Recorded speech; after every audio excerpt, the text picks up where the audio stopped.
Hello, hello. I am here to record the February prompts for the third time.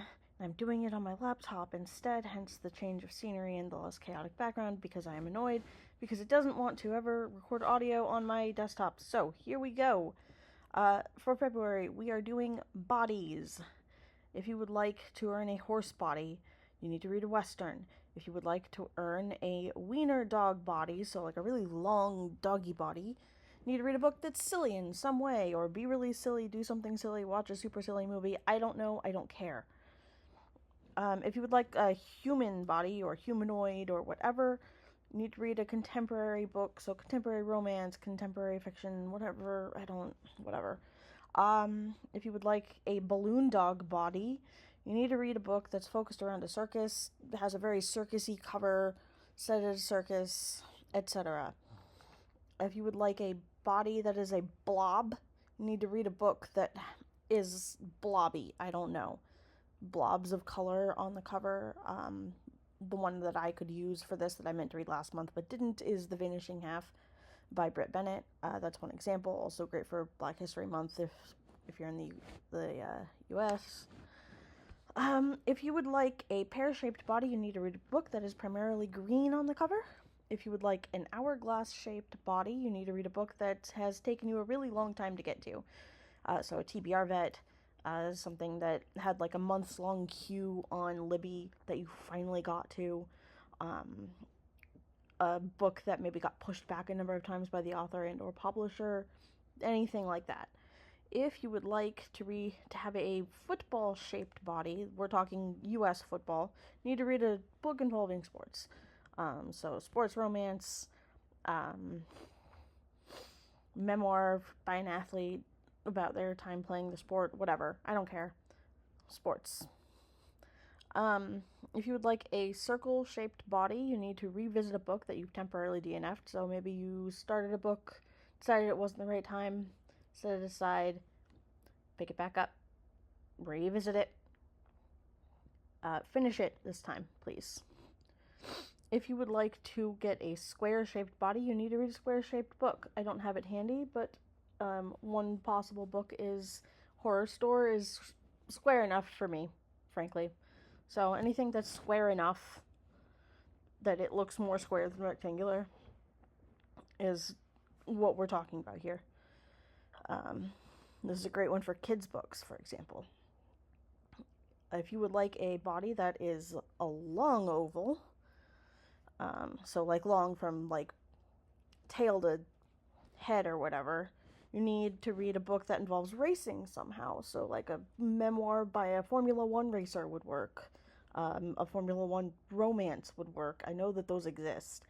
Don't care enough to find one, but I know they exist. So something like that involves racing could also be like a track star who races.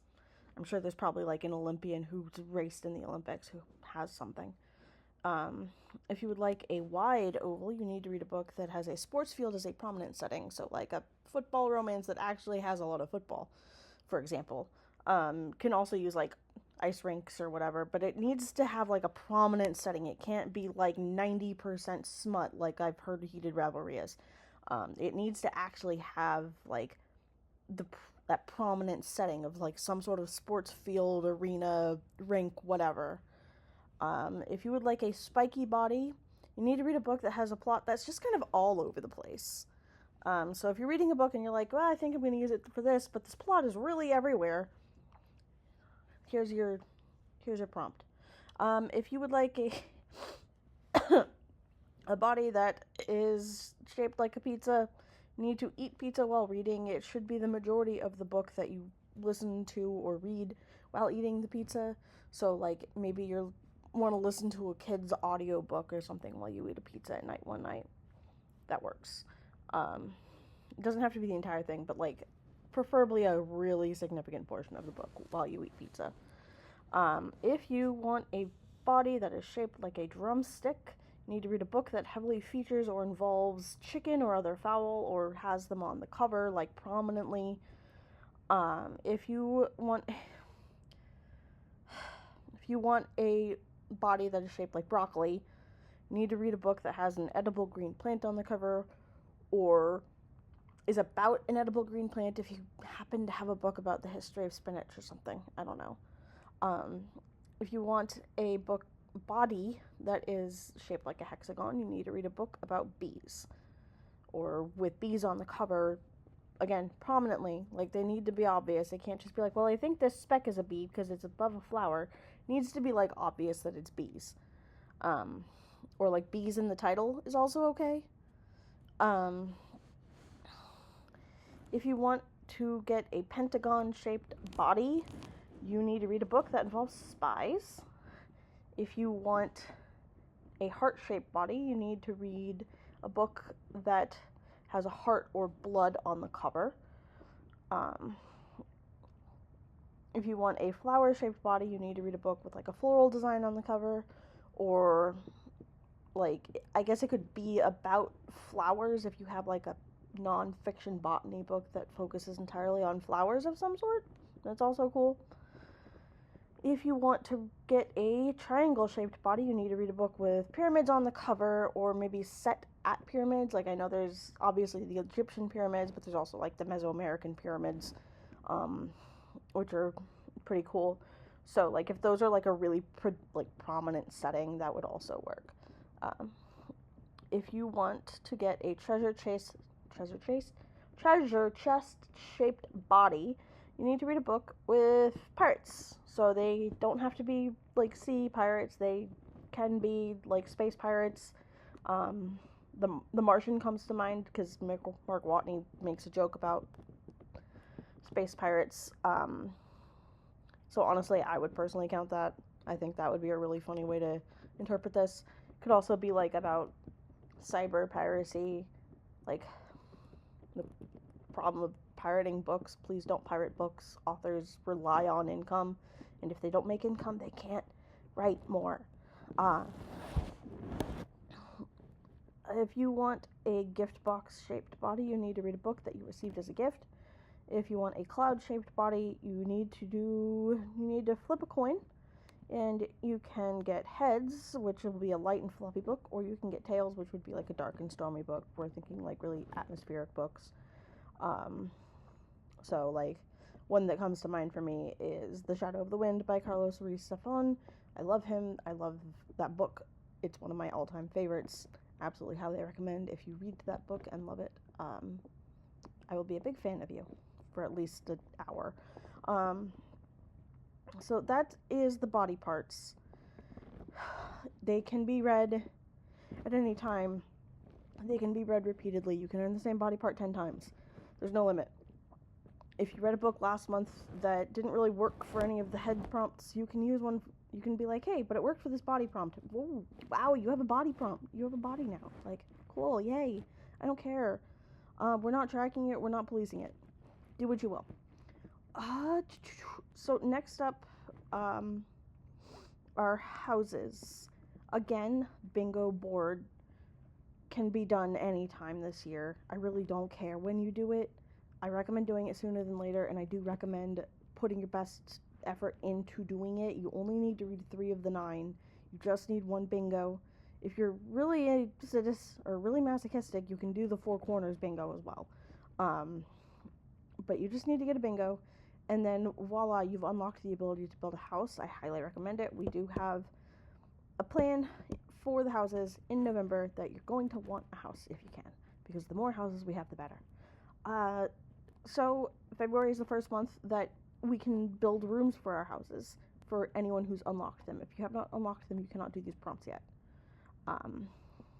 And I am going to say, unlike with the body prompts, if you have not unlocked houses, books that you read before unlocking the ability to build a house will not count for the rooms.